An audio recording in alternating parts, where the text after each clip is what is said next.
Hello friends, कैसे हैं आप? आशा करता हूं बहुत ही बढ़िया से होंगे। आज के इस सेशन में हम जिस होम्योपैथी मेडिसिन के बारे में बात करने जा रहे हैं उसका नाम है कोनियम मैक्यूलेटम।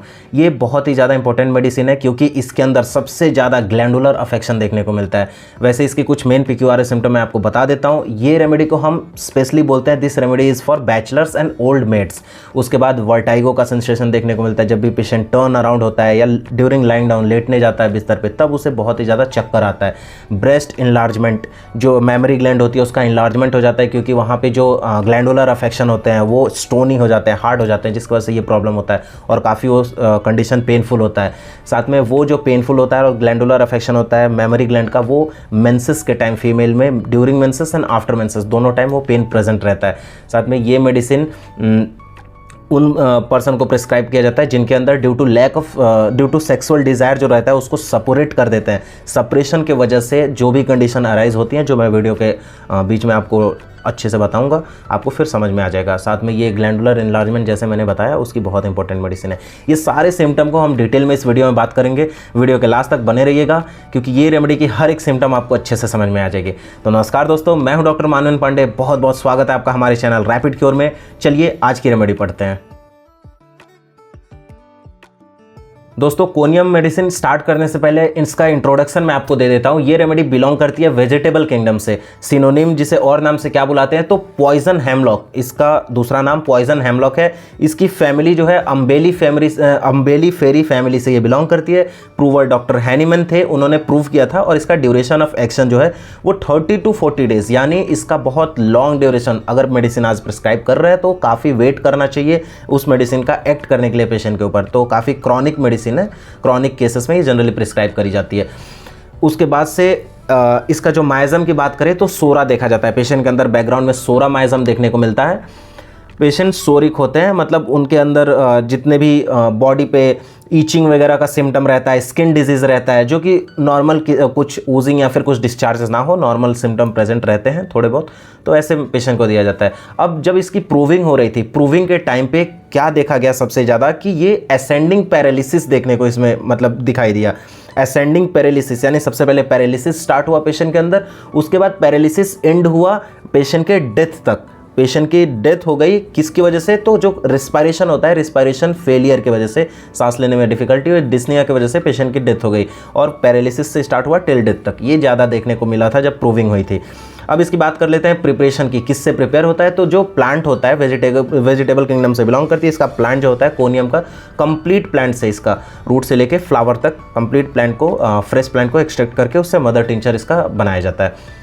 अब दोस्तों इसकी कॉन्स्टिट्यूशन की बात कर लेते हैं, किस किस पेशेंट में सबसे ज़्यादा ये एक्ट करता है। तो जो पेशेंट टॉल होते हैं, स्लेंडर, फॉस्फोरस का पेशेंट जैसा रहता है, सेम वैसा ही पेशेंट इसका भी रहता है, स्ट्रॉन्ग रहता है कोनियम के पेशेंट।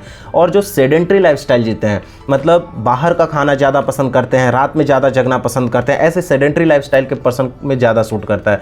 उसके बाद जो ड्रग इंटेक, जिनको बहुत ही ज़्यादा नशा होता है, कोई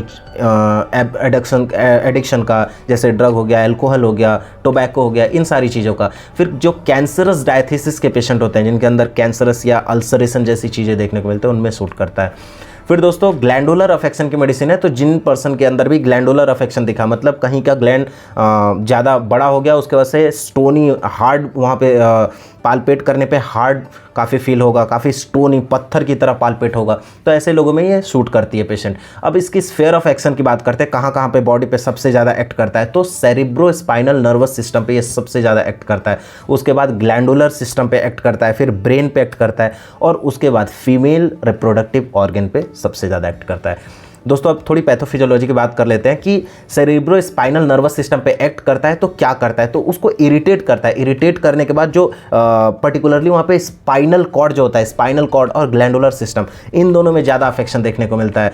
और उसके बाद इसका चीफ जो एक्शन होता है, चीफ एक्शन में पैरालाइजर का काम करता है। जो भी पर्सन के अंदर आप पैरालाइज्ड स्टेट देखेंगे, पैरालाइज्ड कंडीशन देखेंगे, तो वो इस मेडिसिन का चीफ एक्शन उसे बोलेंगे। क्रेनियल मोटर नर्व जो होता है, क्रेनियल मोटर सिस्टम, उसमें पैरालाइज्ड, मतलब उसको ब्लॉक कर देता है। उसमें अफेक्ट होने की वजह से पेशेंट वहाँ पे पैरालाइज्ड स्टेट शो करता है।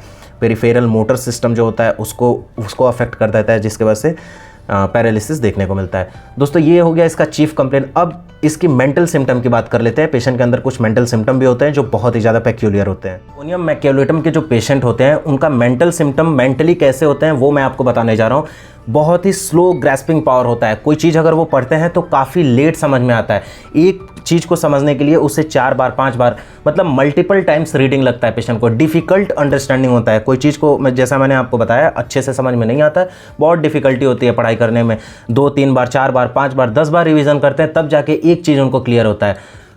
और जो फीमेल होती हैं, फीमेल के अंदर सबसे ज़्यादा डिस्करेजमेंट दिखाई देता है। वो अपने लाइफ से खुश नहीं रह पाती हैं। वो बहुत ही ज़्यादा मतलब छोटी छोटी चीज़ों को वो ज़्यादा इंपॉर्टेंस देने लगती हैं। उनके अंदर कॉन्फिडेंट नहीं रहता है, लॉस ऑफ सेल्फ कॉन्फिडेंट रहता है। किसी चीज़ को वो सोचते हैं कि मैं तो इसको परफॉर्म ही नहीं कर पाऊंगी। कॉन्फिडेंट उनके अंदर ज़रा भी नहीं रहता है, थोड़ा भी एंथुसियास्टिक नहीं रहती किसी भी चीज़ के लिए। उनको काफ़ी ब्रोकन जो पेशेंट रहता है, महिलाएं वो काफ़ी ब्रोकन रहती हैं। उनको लगता है कि अब मेरा किसी से कोई मतलब नहीं है। जैसे सीपिया में इंडिफरेंस देखने को मिलता है, सेम वही कंडीशन, वही इंडिफरेंस कोनियम के पेशेंट में भी देखने को मिलता है। इनकी मेमोरी वीक रहती है, काफ़ी वीक रहती है। तो वीक मेमोरी होने की वजह से इनका पढ़ाई में ध्यान नहीं लगता, बिजनेस में ध्यान नहीं लगता, और इसीलिए स्टडी में और बिजनेस में दोनों में ये फेलियर होते हैं। दोनों चीज़ में ये ज़रा भी सक्सेस नहीं कर पाते हैं। पेशेंट को अकेले रहने में बहुत ही ज़्यादा डर लगता है, फियर टू बीइंग अलोन। अकेले बिल्कुल नहीं रहना चाहते हैं। पेशेंट को किसी चीज़ की एवर्जन भी होती है। एवर्जन किस चीज़ की होती है? कंपनी नहीं चाहते हैं पेशेंट। मतलब अकेले भी नहीं रहना चाहेंगे और कंपनी में भी नहीं रहना चाहेंगे। बट कंपनी कैसा? सोसाइटी में। अगर बाहर जाएंगे तो सोसाइटी के पीपल, नेबरहुड, मतलब बाहर के 4-5 लोग रहेंगे, उनके साथ ये ज़रा भी सूटेबल नहीं होगा, इनको बात करने में तकलीफ होगी। तो कंपनी के साथ बिल्कुल नहीं रहना पसंद करेंगे, सोसाइटी के साथ नहीं रहना पसंद करेंगे। उस समय अकेले रहेंगे पेशेंट।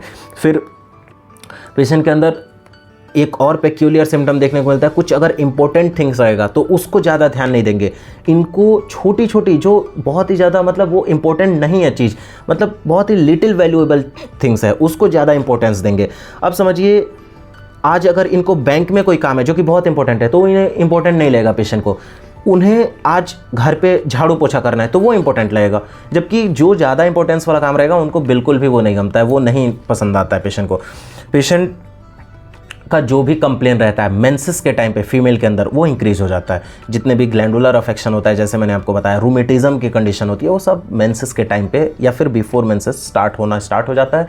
फिर मेंसेस खत्म होने तक वो पेन रहता है और फिर मेंसेस के खत्म होने के बाद आराम लगता है पेशेंट को। जो फीमेल या फिर जो बच्चे रहते हैं कोनियम के, वो मतलब कुछ भी अगर उनको ख़रीदना रहेगा तो यूज़लेस परचेज़ वो करते हैं। कुछ अच्छी चीज़ें जो उनके रिक्वायरमेंट की है, जो उन्हें काम देगी, वो नहीं खरीदते हैं। जो यूज़लेस है वो परचेज़ करते हैं पेशेंट। फिर जब फीमेल का मेंसेस का टाइम रहता है, वो उस समय फीमेल चाहती है कि वो अकेले रहे, वो टाइम किसी की कंपनी नहीं लेना चाहती है। Patient want to be alone at the time of menses, ये लाइन दी गई है बोरिक मटेरिया मेडिका में, और जेम्स का जो है एस.आर. पाठक उसमें भी दिया गया है, साथ में जे.डी. पाटिल में भी दिया गया है। तो ये लाइन बहुत ही ज़्यादा इंपॉर्टेंट है कि मेंसेस के टाइम पे पेशेंट अकेले रहना पसंद करती है, किसी की सिंपैथी, किसी की कंपनी नहीं लेना चाहती। अब दोस्तों इसके कुछ PQRS सिम्टम की बात फटाफट कर लेते हैं। जैसे वर्टिगो, चक्कर देखने को मिलता है, मैंने आपको स्टार्टिंग में ही बताया है, और वो वर्टिगो एग्रीवेट होता है लाइंग डाउन से, जब भी पेशेंट सोया रहे, टर्निंग से, हेड का इधर उधर मूवमेंट से वर्टिगो बढ़ जाता है। फिर पेशेंट का एमुलरेशन कब होता है, बेटर कब फीलता है, पेशेंट अपने आप को घुटने के बल बैठ जाता है या थोड़ा सा प्रेशर अप्लाई करता है, वो टाइम पे इसको ऐसे सर को दबा के घुटने के बल बैठे तो थोड़ा आराम मिलता है। और एक जगह पे उसका सर हिलना नहीं चाहिए, मतलब एक जगह पे फोकस करे, एक जगह पे देखे, तब जाके उसको आराम मिलता है। और पेशेंट के अंदर फोटोफोबिया देखने को मिलता है, मतलब जब भी आर्टिफिशियल लाइट रहेगा वहाँ पे इनको काफ़ी इरिटेशन होती है। इनकी जो देखने की कैपेसिटी रहती है वहाँ से वो चिढ़ने लगते हैं, भागना स्टार्ट कर देते हैं, फोटोफोबिया देखने को मिलता है। अब पर्टिकुलर फीमेल के अंदर मेंसेस जो होता है, मेंसेस की बात कर लेते हैं, तो सप्रेस्ड मेंसेस देखने को मिलता है, स्कैंटी रहता है, शॉर्ट रहता है और काफ़ी लेट आता है। जो डेट रहता है पीरियड का उससे लेट चलता है इनका मेंसेस। उसके बाद इनका जो भी वो मेंसेस का ड्यूरेशन रहता है काफ़ी पेनफुल रहता है, और वो जो पेन रहता है इनको आराम भी मिलता है, बट आराम किससे मिलता है? काफ़ी पेक्यूलियर लाइन है, ध्यान से सुनिएगा।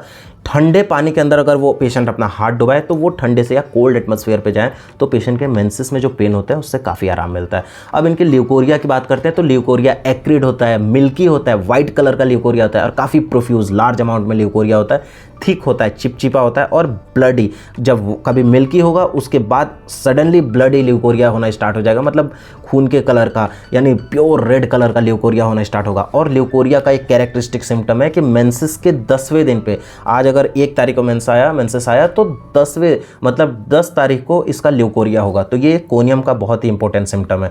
फिर पर्स्पिरेशन की बात करें तो इन्हें काफ़ी ज़्यादा, बहुत पर्स्पिरेशन, पसीना बहुत ज़्यादा होता है। और जब भी पेशेंट सोने जाता है, मतलब जैसे ही बेड पे वो लाई डाउन हुआ, पसीना स्टार्ट हो जाएगा, स्वेटिंग स्टार्ट हो जाएगा। और वो स्वेटिंग इतना प्रोफ्यूज होता है, इतना ज़्यादा होता है कि पूरी बॉडी गीली हो जाती है पेशेंट की। फिर अब इसका एक बात कर लेते हैं एब्डोमेन के कंप्लेंट के। एब्डोमेन इनका फुला फुला रहता है, फुलनेस रहता है एब्डोमेन में। कब रहता है एब्डोमेन फुलनेस? जब भी वो मिल्क पीते हैं, दूध पीने से तुरंत एब्डोमेन पेशेंट का फुल जाता है। तो वो केस में कोनियम बहुत ही ज़्यादा इंपॉर्टेंट मेडिसिन हो जाती है। इनका क्रेविंग और एवर्जन, मतलब डिज़ायर एवर्जन की बात करते हैं, पेशेंट को काफ़ी पेक्यूलियर चीज़ों का डिज़ायर होता है। इन्हें एक चीज़ का एवर्जन होता है, सबसे पहले ब्रेड। पेशेंट ब्रेड खाना बिल्कुल भी नहीं पसंद करता है। और सॉल्टी फूड जो होता है, जिसमें ज़्यादा नमक रहे, जिसमें कॉफ़ी पीना बहुत ज़्यादा पसंद करता है। और सौर खट्टा पदार्थ, जैसे नेट्रोम्यूर के पेशेंट को काफ़ी ज़्यादा सॉल्टी फूड पसंद है, सेम कोनियम के पेशेंट को भी सॉल्टी, कॉफ़ी और सौर चीज़ें पसंद है। और ब्रेड खाना पसंद नहीं करता है, ब्रेड से काफ़ी एवर्जन है पेशेंट को। फिर जब भी पेशेंट के, मैंने आपको बताया कि एब्डोमेन में पेन स्टार्ट हो जाता है मिल्क पीने के बाद, वो एब्डोमेन का जो हाइपोगैस्ट्रिक एरिया रहता है वहाँ से स्टार्ट होता है और लेग तक, नीचे घुटने तक रेडिएट होता है पेन। और मतलब ascending to descending pain, radiating type of pain होता है। फिर दोस्तों इसकी बात कर लेते हैं पाल्पिटेशन की। पाल्पिटेशन यानी पेशेंट के अंदर थोड़ा भी लीस्ट एक्सर्शन से पाल्पिटेशन स्टार्ट हो जाएगा, और काफ़ी ज़्यादा लीस्ट एक्सरसाइज, लीस्ट एक्सर्शन से पाल्पिटेशन बहुत ही ज़्यादा बढ़ जाता है।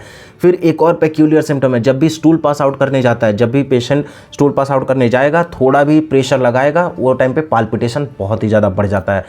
ये पेशेंट स्पीच, मतलब जो बच्चे होते हैं अच्छे से स्पीच नहीं दे पाते हैं, स्टेज पे परफॉर्म नहीं कर पाते। क्यों नहीं कर पाते हैं? क्योंकि इनकी जो टंग रहती है उनकी पैरालिसिस देखने को मिलती है। जो आम भाषा में बोले तो जो हकला के बात करते हैं, लड़बड़ाते हैं, किसी भी चीज़ को अच्छे से बात नहीं करते हैं, तो ऐसे उनकी टंग की पैरालिसिस हो जाती है। उस वजह से इनको स्पीच में दिक्कत होती है, इसलिए परफॉर्म नहीं कर पाते हैं। साथ में cancer, early stage of cancer in tongue, ये भी देखने को मिलता है। उसके बाद दोस्तों इनवॉलेंट्री स्टूल, मतलब बच्चे रात में सोए रहे बेड पे तो उन्हें स्टूल पास आउट करते हैं, उन्हें पता नहीं चलेगा कि उन्हें सपने में लगेगा कि वो स्टूल पास आउट कर रहे हैं टॉयलेट में जाके, बट ऐसा नहीं रहता, वो बेड को ही गिला कर देते हैं, बेड पे स्टूल पास आउट कर देते हैं। इनवॉलेंट्री स्टूल, इनवॉलेंट्री यूरिन, ये दोनों सिम्टम देखने को मिलता है। अगर ऐसा बच्चों में सिम्टम दिखे तो कोनियम बहुत ही ज़्यादा इंपॉर्टेंट मेडिसिन है, कोनियम प्रिस्क्राइब करना चाहिए। साथ में कॉन्स्टिपेशन पेशेंट को होता है, वो कॉन्स्टिपेशन अल्टरनेट रहता है, आज कॉन्स्टिपेशन होगा, कल फ्रेश होगा, फिर परसों कॉन्स्टिपेशन, ऐसा अल्टरनेट डेज पे कॉन्स्टिपेशन देखने को मिलता है दोस्तों। फिर अब ये हो गए इसकी कुछ PQRS सिम्टम। अब इसकी एक ग्लैंडुलर जो अफेक्शन होता है उसका पर्टिकुलर सिम्टम है, उसकी अब बात कर लेते हैं। दोस्तों इसका ग्लैंडुलर अफेक्शन बहुत ही ज़्यादा इंपॉर्टेंट होता है, उसकी बात कर लेते हैं।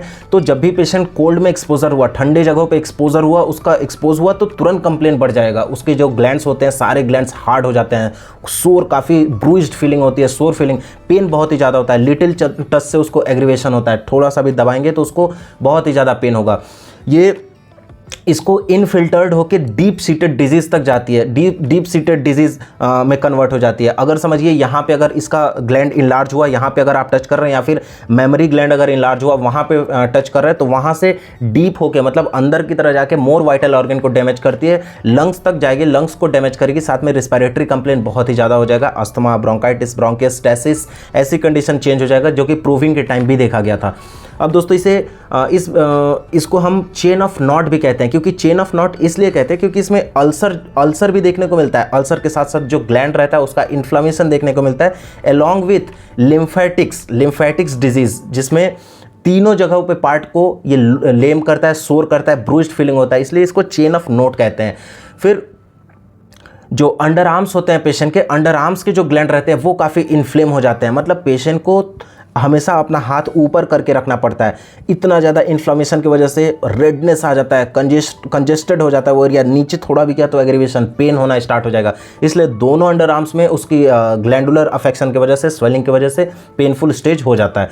फिर जो नेक का एरिया होता है, जो ग्रॉइन का एरिया होता है, थाइस के बीच का area, genital, male and female genital area जो होता है, वहाँ के इनलार्ज हो जाते हैं ग्लैंड्स, इसलिए ग्लैंडुलर अफेक्शन देखने को मिलता है। फिर जो ब्रेस्ट होता है महिलाओं में, जो फीमेल में मेमोरी ग्लैंड होती है, उसका इनलार्जमेंट हो जाता है, जिसके वजह से क्रैक, जिनका क्रैकनेस देखने को मिलता है, क्रैक हो जाता है, उनका जनरली निप्पल का एरिया होता है वो क्रैक हो जाता है और काफ़ी लेम, काफ़ी सोर, इंड्यूरेटेड, मतलब फूला हुआ, टेंडरनेस बहुत ही ज़्यादा देखने को मिलता है। फिर ये मेडिसिन हम कब प्रिस्क्राइब करते हैं, ये काफ़ी डीप सीटेड मेडिसिन है, काफ़ी क्रॉनिक मेडिसिन है, तो जब भी कोनियम तभी प्रिस्क्राइब करेंगे जब काफ़ी मैलिग्नेंट अफेक्शन देखने को मिले, ग्लैंड्स का मैलिग्नेंट अफेक्शन, ऐसा कंडीशन देखने को मिले, सोर हो, ब्रोज्ड हो, लिटिल टच पे एग्रीवेट करे, काफ़ी टेंडर हो, टच करने पे हार्ड हो, स्टोनी टाइप का, वो कंडीशन में कोनियम मैक्यूलेटम प्रिस्क्राइब करी जाती है। दोस्तों इसका एग्रीवेशन एमोडेशन की बात कर लेते हैं, मोडेलिटीज़ की। तो पेशेंट को जब भी वो अपने हैंड्स को ऊपर उठाएगा वो टाइम पे उसको आराम मिलेगा, बेटर फील होगा। उसके हाथ मूवमेंट नीचे करने पे जब भी वो आर्म्स नीचे करेगा उसको एग्रीवेशन होगा। फिर एल्कोहल से एग्रीवेशन होगा, थोड़ी इंजरी हुई, इंजरी से एग्रीवेशन होता है। फिर जैसा आपको मैंने बताया, हाथ ऊपर किया तो एमोल्ड्रेशन होगा, नीचे किया तो एग्रीवेशन होगा, क्योंकि अफेक्शन होता है, ग्लैंडुलर अफेक्शन। टाइट कपड़ा पहने, टाइटनेस से एग्रीवेशन होता है। कोल्ड एयर से, कोल्ड क्लाइमेट से एग्रीवेशन होता है। उसके बाद से इसको आराम किससे मिलता है तो बेटर होता है वार्म प्लेस पे, गर्म जगहों पे बैठता है तो आराम मिलता है। फिर डार्क रूम में रहना पेशेंट पसंद करता है, डार्कनेस से आराम मिलता है।